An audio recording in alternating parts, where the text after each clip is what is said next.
अल्लाह तबारक व तआला इरशाद फरमाता है वक़ज़ा रब्बुका अल्ला तअबुदू इल्ला इय्याह, और तुम्हारा रब तुम्हें हुक्म देता है कि सिर्फ उसी की इबादत करो। इसलिए कि ला इलाहा इल्लल्लाह, कोई माबूद नहीं है, कोई इबादत के लायक नहीं सिवाय अल्लाह के। इबादत के लायक, माबूद, प्रस्तिश के लायक, पूजने के लायक सिर्फ अल्लाह तबारक व तआला ही है। तो सिर्फ उसी की इबादत करो। वबिल वालिदैन इहसान, और माँ बाप के साथ हुस्ने सुलूक करो। ये माँ बाप का मकाम, माँ बाप की अजमत व रिफात, माँ बाप का मर्तबा कुरान पाक की इस आयत करीमा से आप लगा सकते हैं कि अल्लाह तबारक व तआला ने अपनी इबादत के बाद जो हुक्म दिया है माँ बाप के साथ हुस्ने सुलूक करने का, इसलिए कि अल्लाह तबारक व तआला वो खालिक हकीकी है। चूंकि इंसान किसी भी चीज में फायदा तलाश करता है, मतलब निकालता है कि हम अल्लाह की इबादत क्यों करें, तो अल्लाह तबारक व तआला वो खालिक हकीकी है, वही पैदा करने वाला है, उसी ने सबको पैदा किया। और ये माँ बाप औलाद की पैदाइश के लिए जाहिरी असबाब है कि अल्लाह तबारक व तआला ने माँ बाप के जरिए हमको पैदा किया। तो अल्लाह तबारक व तआला ने अपनी इबादत के बाद माँ बाप के साथ हुस्न सुलूक का हुक्म अता फरमाया कि माँ बाप के साथ हुस्न सुलूक करो। खास तौर पर माँ बाप हुस्न सुलूक के उस वक्त उनको ज्यादा जरूरत पड़ती है जब उनमें से बुढ़ापे को पहुंच जाते हैं। इसीलिए अल्लाह ने फरमाया इम्मा यबलुगन्ना इंदकल किबर अहदुहुमा औ किलाहुमा फला तकुल लहुमा उफ़्फ़िन, कि जब उनमें से एक या दोनों बुढ़ापे को पहुंच जाए तो तुम उन्हें उफ तक न कहो। यानी माँ बाप की खिदमत करने के सबब, माँ बाप से परेशान होकर कहीं तुम उनकी खिदमत में उफ न कहने लगो। बाज़ मुफस्सिरीन ने कहा है कि उफ का मतलब यह है कि जिस तरह किसी के साफ और शफाफ कपड़े में कोई गर्द लग जाए और उस गर्द को हटाने के लिए जो फूंक मारे और फूंकने में जो आवाज पैदा हो, उस तरह उतनी आवाज भी माँ बाप के सामने तुम बुलंद मत करो। माँ बाप के मुकाबले में तुम डांट फटकार तो दूर की बात, अपनी आवाज ही बुलंद मत करो। तो माँ बाप के सामने इस तरह सरापा अदब बनकर आओ कि उफ तक न कहो, वला तनहरुमा, और ना उन्हें झिड़को, बल्कि क्या करो कुल लहुमा कौलन करीमा, उनके साथ मेहरबानी और रहमत से, नरमी के साथ बर्ताव करो। हर इंसान चाहे किसी भी कौम का हो, किसी भी मजहब का हो, किसी भी मकतबे फिक्र का हो, ये माँ बाप का मर्तबा और मकाम अक्लमंद आदमी जिसके अंदर कुछ सूझबूझ हो वो जरूर पहचानता है, जानता है। लेकिन कभी कभी अपनी अना के सबब या किसी और वजह से, किसी और बहकावे में आकर कभी कभी माँ बाप के साथ इतनी सख्त कलामी कर देता है कि माँ बाप का दिल मजरूह हो जाता है, दिल टूट जाता है। सरकार दो आलम के जमाने में भी एक मर्तबा एक ऐसे ही नौजवान लड़का हुजूर के पास शिकायत अपने बाप की लेकर आया। आज भी लड़के आते हैं इमाम साहब के पास, मौलाना साहब के पास, मुफ्ती साहब के पास शिकायत लेकर। वो शिकायत अपने बाप की लेकर आया हुजूर की बारगाह में, कहा या रसूल अल्लाह, मैं जो भी कमाता हूं मेरा बाप मुझसे पूछे बगैर सब खर्च कर देता है, अपनी मनमानी खर्च कर देता है मेरे माल को। सरकार दो आलम ने फरमाया ठीक है, तुम अपने बाप को बुलाओ। उसके बाप को बुलाया गया। उधर उनके वालिद को जब ये पता चला कि मेरा बेटा मेरी शिकायत लेके हुजूर की बारगाह में गया है, और जब उसकी तलबी हुई हुजूर की बारगाह से, तो वो जब आने लगे तो चूंकि अरब की घुट्टी में शायरी थी, वो रास्ते में कुछ अशार सोचते हुए आ रहे थे। इधर जिब्रील अमीन हुजूर की बारगाह में तशरीफ लाए, कहा या रसूल अल्लाह, वो बड़े मियाँ जो आपकी बारगाह में आ रहे हैं अपने बेटे की शिकायत पर जवाब देने के लिए, उनकी बात आप बाद में सुनिएगा, पहले वो जो दिल में अशार जो सोच के आ रहे हैं पहले वो सुन लीजिएगा। जब वो हुजूर की बारगाह में आए, सलाम अर्ज किया, हुजूर ने जवाब दिया, कहा मैं आपका मामला बाद में सुनूंगा, पहले बताओ कि तूने क्या अशार सोचे हैं दिल में। उन्होंने कहा या रसूल अल्लाह, सहाबी रसूल थे, कहा या रसूल अल्लाह आप पर मुझे तो पहले ही ईमान था कि आप अल्लाह तबारक व तआला के गैबदार नबी हैं। नबी का माना ही होता है गैब की खबर देने वाला, बल्कि मिसबाहुल लुगात जो दारुल उलूम देवबंद के एक आलिम ने लिखी है, उसमें नबी का माना लिखा है गैब की बातें बताने वाला। तो ये आप तो गैबदार नबी है, मैं पहले ही मुझे मालूम था, लेकिन अब मेरा यकीन और बढ़ गया कि जिन अशार को मेरी जबान ने भी अभी तक नहीं कहा है, मेरे कानों ने नहीं सुना है, वो आपको और आपके रब को मालूम हो गया। कहा सुनाओ। तो उन्होंने जो अशार सुना है उसका तर्जमा मैं आपको बताता हूं। कहा ऐ मेरे बेटे, जब तुम पैदा नहीं हुआ था, तेरी पैदाइश की मेरे दिल में बहुत ख्वाहिश थी, बहुत शौक था, बड़े अरमान थे। जब तू पैदा हुआ तो मेरे दिल की कली खिल उठी, मेरा दिल खुशियों से झूम उठा। ऐ बेटा, जिस वक्त तू बिल्कुल नातवा और कमजोर था, मैंने तुझे तेरी तलब से पहले, जिस वक्त तेरी जबान नहीं थी, कभी तुझे भूख का एहसास नहीं होने दिया, तू तेरे लिए हर सामान को मुहैया किया। ऐ बेटा, तुझे गर्मी से बचाने के लिए मैं सख्त गर्मी में भी झुलस कर तुम्हारे लिए ठंडी छांव का इंतजाम किया। तुझे ठंडे से बचाने के लिए तेरे लिए बेहतरीन नरम और आरामदेह बिछौने का और तरह तरह के मलबूसात का इंतजाम किया। ऐ बेटा, जब तू कभी बीमार होता था तो ऐसा लगता कि तुम बीमार नहीं हुआ, मैं बीमार हूं। मैं रात भर जाग कर तेरी बीमारी में गुजारता, कभी हकीमों के पास ले जाता, कभी डॉक्टरों के पास ले जाता, कभी आमिलों के पास ले जाता और तुम्हारी बीमारी को दूर करने का इंतजाम करता। ऐ बेटा, जब रात में तुम रोता था तो मेरी नींद उड़ जाती थी, तुम्हारे रोने से हमारी नींद उड़ जाती, मैं तुम्हें चुप कराने के लिए रात को जाग कर गुजारता।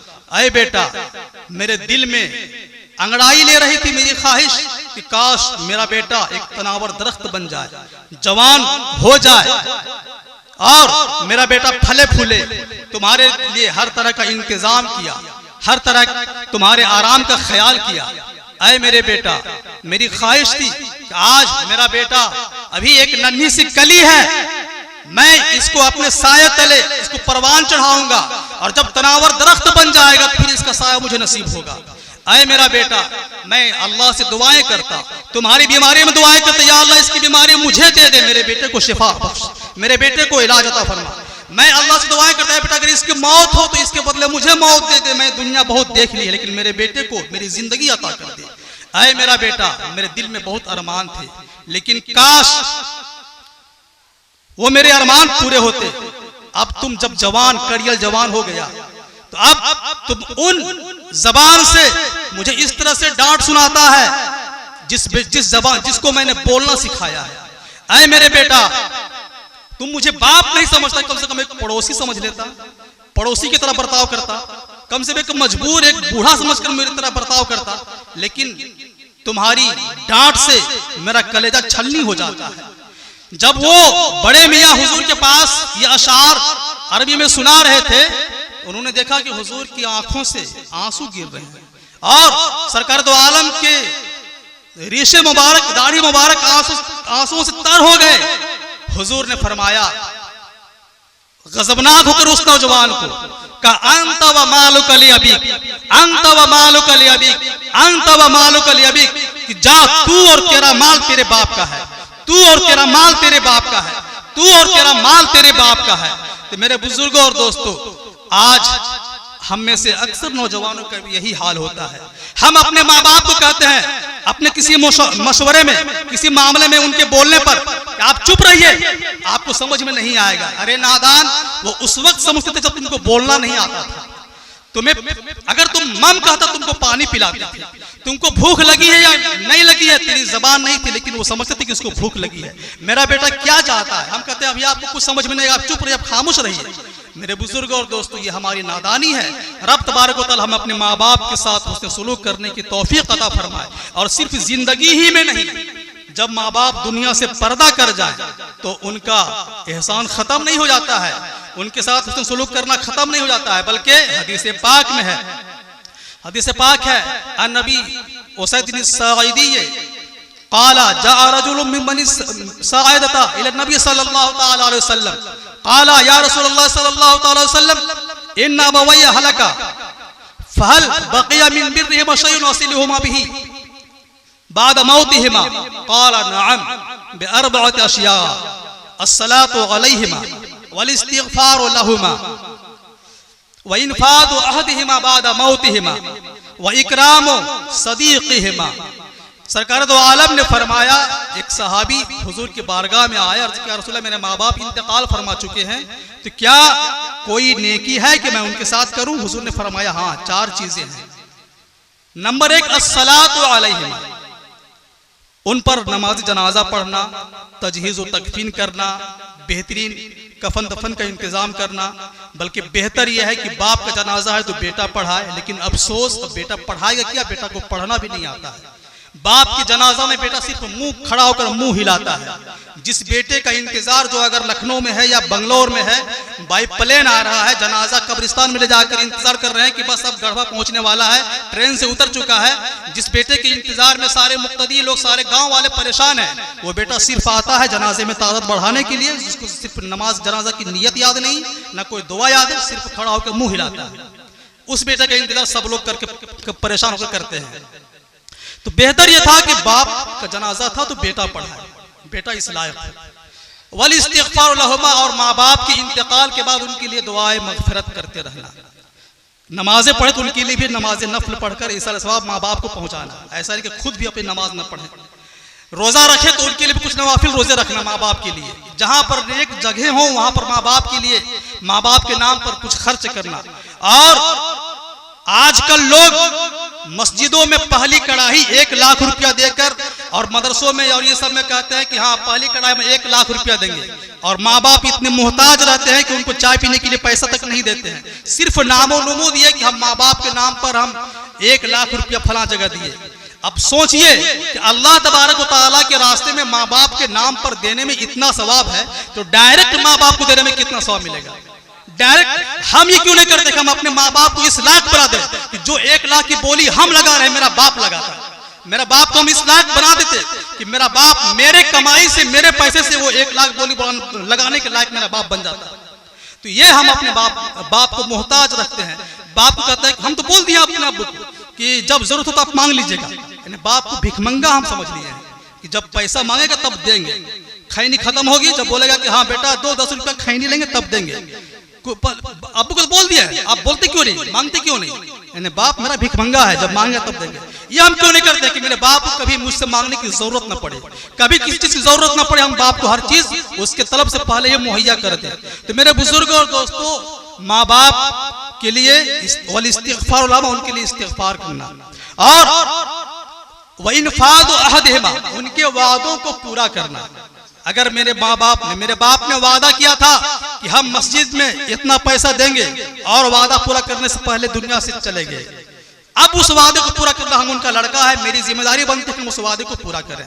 बल्कि यहां तक है कि अगर हमारे वालिदे गिरामी से कोई गरीब मिस्कीन मिलने आया करते थे और उनको मेरे वालिद नवाजते थे या हर साल ईद में कपड़ा पहनाते थे, उनके जाने के बाद इस रस्म को हम बाकी रखेंगे कि मेरे अब्बा हर ईद में उनको कपड़ा देते थे, हम भी देंगे। मेरी बहनों को, मेरी फूफियों को मेरे अब्बा कपड़ा देते थे, अब उनके जाने के बाद मेरे अब्बा नहीं है, अब इस कमी को हम नहीं होने देंगे। मेरे अब्बा की जगह पर हम हैं, हम अपनी फूफियों को, अपनी बहनों को ये कपड़ा दिया करेंगे, फला मिस्कीन को, गरीब को मेरा अब्बा मानते थे उनको हमें दिया करेंगे।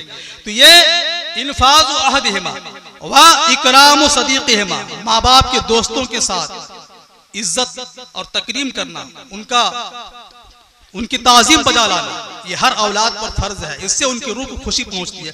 मौला तबारक हमें अपने माँ बाप का मुकम्मल तौर पर अदब करने की तौफीक अता फरमाए और इंतकाल के बाद भी ईसाले सवाब करने की तौफीक अता फरमाए। जो बेटा अपने माँ बाप के लिए बराबर दुआएं करता है, अल्लाह तबारक व तआला उसकी रिज़्क़ में बरकतें अता फरमाता है और उसकी मुसीबतों को दूर करता है। अल्लाह तबारक व तआला हमें इन बातों पर अमल करने की तौफीक अता फरमाए। वमा अलैना इल्लल बलाग।